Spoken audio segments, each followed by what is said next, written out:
नमस्कार, TV9 पंजाब हरियाणा हिमाचल देख रहे हैं आप। मैं हूं आपके साथ सिमरन कौर। इवनिंग न्यूज लाइव में आपका स्वागत है। हरियाणा की विश्व प्रसिद्ध गीता जयंती उत्सव का आगाज हो गया है। कुरुक्षेत्र जिले में मुख्यमंत्री मनोहर लाल ने गीता जयंती महोत्सव का उद्घाटन सरस मेले की शुरुआत से किया।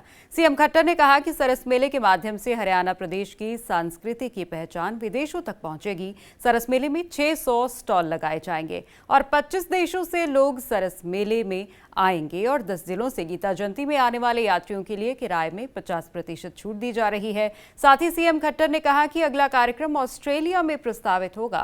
मुख्यमंत्री ने यह भी जानकारी दी कि राष्ट्रपति द्रौपदी मुर्मू 29 नवंबर को गीता जयंती के मुख्य कार्यक्रमों में भाग लेने के लिए पहुंचेंगी और उस दिन राष्ट्रपति महोदया हरियाणा की कई परियोजनाओं का उद्घाटन भी करेंगी। गुरुग्राम पुलिस ने 2 ऐसे ठगों को काबू किया है जो गैंगस्टर लॉरेंस बिश्नोई का नाम लेकर लोगों से रंगदारी वसूलने का काम करते थे। ये दोनों आरोपी खुद को लॉरेंस बिश्नोई का आदमी बताकर जान से मारने की धमकी देते थे और लाखों की वसूली करते थे। इनका पर्दाफाश तब हुआ जब इनकी तरफ से टारगेट बनाए गए व्यक्ति से इन्होंने 15 लाख मांगे और पीड़ित व्यक्ति ने इसकी जानकारी पुलिस को दी। पुलिस ने दबिश देकर इन दोनों ठगों को काबू कर लिया।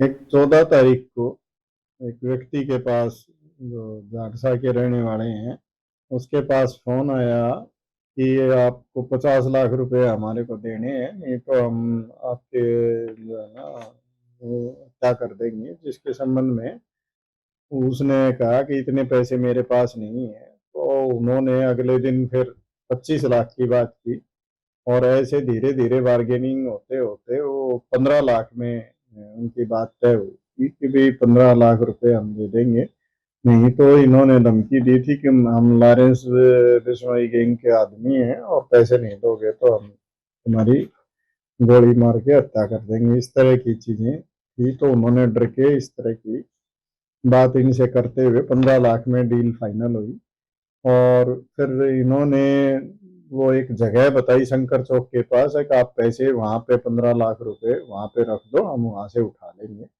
तो जो शिकायत करता है, इन्होंने वो 15 लाख रुपए वहां रख दिए और जब वो वहां पे देखा गया छुप के तो 2 लड़के आए और वो पैसे उठा के वहां से भाग गए, जो एक अल्टिस कार में, कोरोला अल्टिस कार में सवार थे।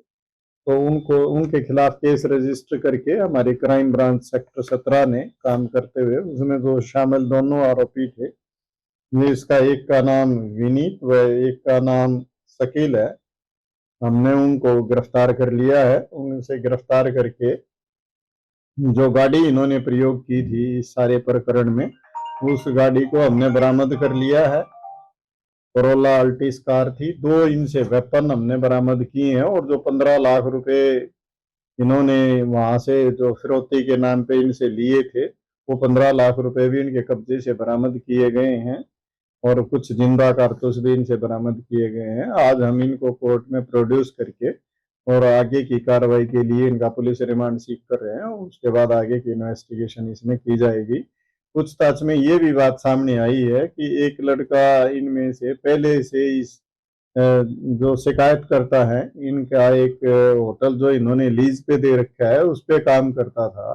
कई साल तक उसने नौकरी की है, तो उसको ये सारी जानकारियां थी और उसी ने ये सारी व्यू रचना रच के, और वो मेवात का जो दूसरा लड़का है, ये नौकरी छोड़ने के बाद उसके पास जाके रुका और वहीं रहा और उसने ये सारी चीजें उसके साथ शेयर करके, और ये सारी स्क्रिप्ट वो लिखता था जो पहले इनके पास नौकरी करके गया और फोन उससे करवाता था। हरियाणा विधानसभा के स्पीकर ज्ञानचंद गुप्ता की पंजाब के गवर्नर बनवारी लाल पुरोहित के साथ मुलाकात ने पंजाब और हरियाणा में नए विवाद को जन्म दिया है। गवर्नर से मुलाकात के बाद ज्ञानचंद गुप्ता ने कहा कि उन्होंने हरियाणा विधानसभा के लिए चंडीगढ़ रेलवे स्टेशन के पास अलग जमीन की मांग रखी है। साथ ही मौजूदा विधानसभा में पंजाब द्वारा इस्तेमाल किए जा रहे कमरों के बारे में भी चर्चा की। मीडिया से मुखातिब होते हुए ज्ञानचंद गुप्ता ने एक सवाल के जवाब में ये तक कह दिया कि किसने कहा कि चंडीगढ़ पंजाब का है। देखिए, आज आदरणीय राज्यपाल पंजाब से वैसे तो एक कर्टसी कॉल थी, कई बार मिलना होता रहता है, और जो एक विषय काफ़ी दिन से हरियाणा विधानसभा के नए भवन को लेकर के चल रहा है। उसमें जो पत्र हमारे जो चीफ सेक्रेटरी हैं उन्होंने चंडीगढ़ प्रशासन को लिखा है, उस पत्र के बारे में भी मैंने उनसे रिक्वेस्ट की है कि इसको जल्दी से जल्दी सिरे चढ़ाया जाए और जल्दी से जल्दी हमें ज़मीन का जो आदान प्रदान है वो हो। ये मैंने रिक्वेस्ट आदरणीय गवर्नर साहब से तो क्या आश्वासन दिया?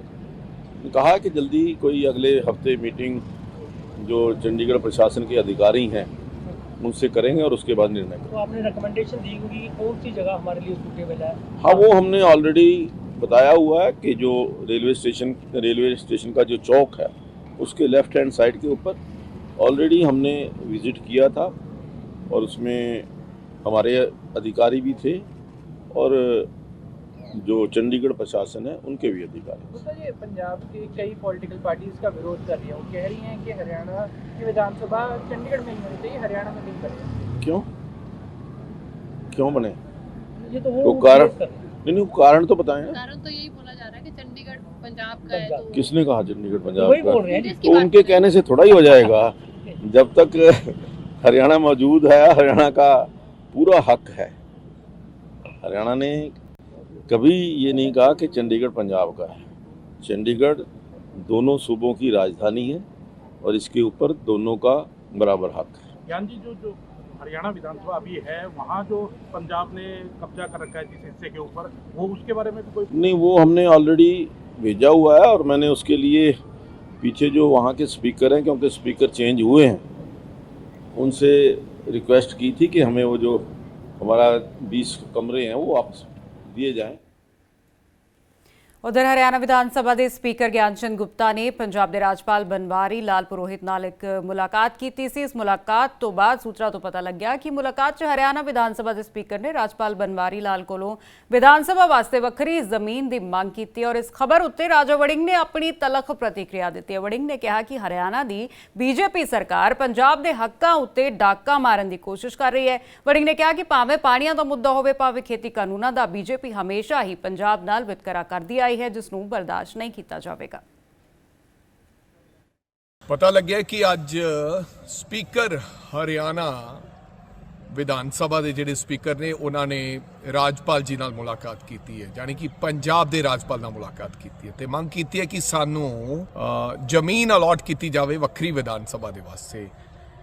मैं बेनती करनी चाहना पंजाब के राजपाल जी नूं कि ये सीधा सीधा पंजाब के हकों ते डाका मारन की गल है और जदों दी बीजेपी सरकार आई है इस तरह के रोजाना साडे ते किते ना किते हमला हुंदा है।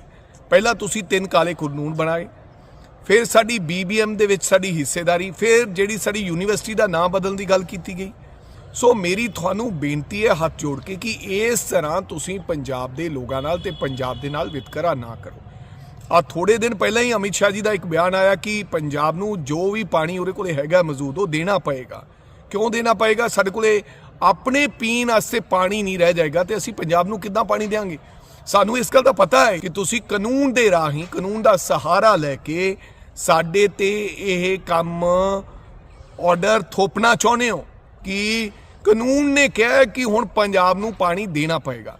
ते अज जिस प्रकार तुसीं थोड़े दिन पहला ये फैसला कर लिया बिना पंजाब के मुख्यमंत्री नूं सद्दिया, बिना पंजाब के लोगों नूं पुछिया कि असीं जिहड़ा हैगा चंडीगढ़ दे विच वक्री विधान सभा बनावांगे। क्यों? साडा चंडीगढ़ दे विच हिस्सा है और बहुत चिर पहले ही राजीव लौंगोवाल अकॉर्ड दे विच गल तय की गई सी कि चंडीगढ़ जिहड़ा है वो पंजाब दा है। कई सालों तो असीं क्लेम कर रहे हैं कि चंडीगढ़ साडा है। मेरी बेनती है इस तरह दी कुछियां हरकतां ते कुछियां चालां ना चलो, इहदे नाल आउण वाले समय दे विच जिहड़ी दिल्ली ते पंजाब दी दूरी होर वधेगी। और मेरी बेनती है हरियाणा दे लोगां नूं, कई सालों तो तुसीं उसे विधान सभा च बैठे हो, की लोड़ पैगी है वक्री विधान सभा की? सही गल तो यह है कि विधान सभा की मंग हरियाणा ने नहीं की, ये मंग करवाई गई दिल्ली द्वारा जानबूझ के कि असी तुहानू जिहड़ा चंडीगढ़ ते हमेशा पंजाब वाले लोग क्लेम करते हैं वो किते ना किते क्लेम तोड़ दिता जाए तो असी कहांगे हुण तां हरियाणा की वक्री विधान सभा बन चुकी है। ये हरगिज गलत है, ये असी नहीं होण देंगे। इहदे पिछे जो लड़ाई लड़नी पई असी लड़ांगे।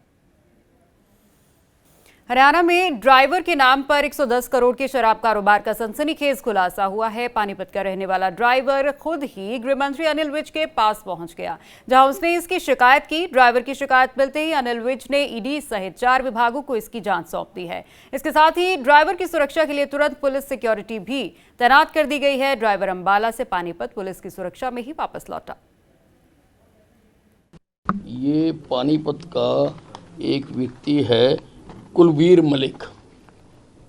ये कहता है कि मैं शराब के ठेकेदारों का ड्राइवर हूँ, मुझे केवल 15,000 रुपये महीना तनख्वाह मिलती है और उन्होंने मेरे नाम से मेरे हस्ताक्षर करके 210 करोड़ रुपए का शराब का कारोबार कर रहे हैं।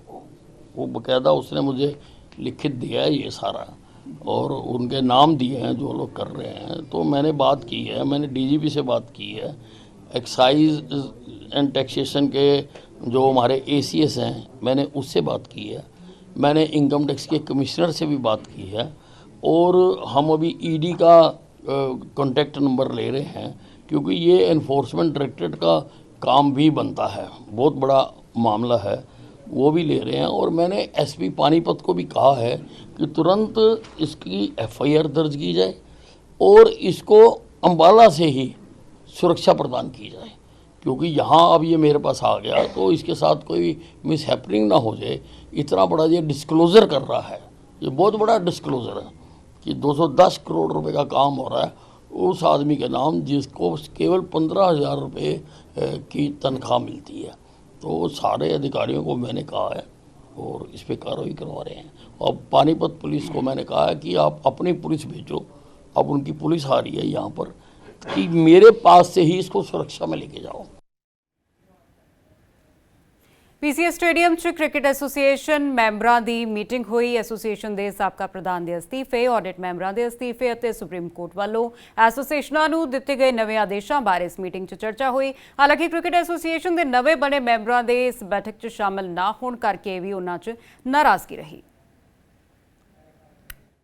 मीटिंग स्पेशल जनरल मीटिंग थी और इसमें जितने भी लाइफ मेंबर्स हैं उनको कॉल किया गया था, और यहाँ पे जो मीटिंग हुई है उसमें 3 एजेंडा पॉइंट्स थे।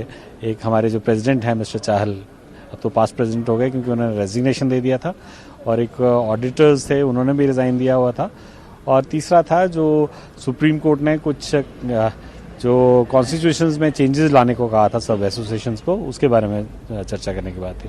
सो ये तीनों ही पॉइंट यूनानिमसली हाउस ने अप्रूव कर दिए हैं और बड़े अच्छे तरीके से सारा मीटिंग हो गई है। लेकिन इसमें एक थोड़ा सा लकूना ज़रूर रहा है कि कुछ मेंबर्स नए 238 के करीब बने थे, तो ये बात बीच में आती रही है कि वो आना चाहते थे लेकिन उनके बारे में अभी तक बुलाया नहीं गया या उनको इन्विटेशन भी नहीं दिया गया और शायद अंदर आने भी नहीं दिया गया। हिमाचल के सीएम जयराम ठाकुर ने परवाणू में इलेक्शन मैनेजमेंट कमेटी की रिव्यू बैठक में शिरकत की। चुनावों के बाद मंडल स्तर पर पार्टी इस मीटिंग के जरिए फीडबैक जुटा रही है। मीटिंग में पार्टी के वरिष्ठ नेताओं ने चुनावों का आकलन किया। राज्य में रिवाज बदलने का नारा देकर चुनावों में उतरने वाली बीजेपी नतीजों से पहले भी जमीनी स्तर पर समीक्षाएं कर रही है। हरियाणा के सीएम मनोहर लाल खट्टर आज फरीदाबाद होते हुए दिल्ली पहुंचे। फरीदाबाद के पाली गांव में सरकार के समर्थकों ने सीएम खट्टर के काफिले पर फूल बरसाए। यहां सीएम भी अपनी गाड़ी से बाहर निकले और लोगों के साथ भारत माता की जय के नारे लगाते हुए नजर आए। इसके बाद सीएम दिल्ली में हरियाणा गवर्नमेंट एम्पोरियम और HSIIDC के कार्यालयों का निरीक्षण करने पहुंचे, जहां उन्होंने व्यवस्थाओं का जायजा लिया।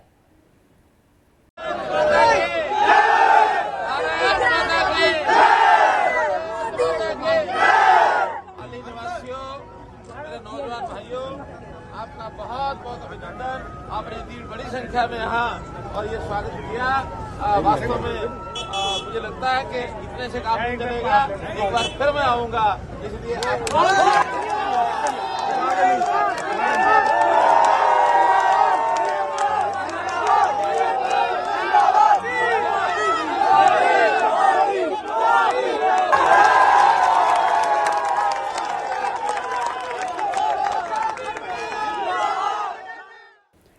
तो इवनिंग न्यूज़ के बुलेटिन में फिलहाल इतना ही। इसी के साथ हमें दीजिए इजाजत। आप देखते रहिए TV9 पंजाब हरियाणा हिमाचल। नमस्कार।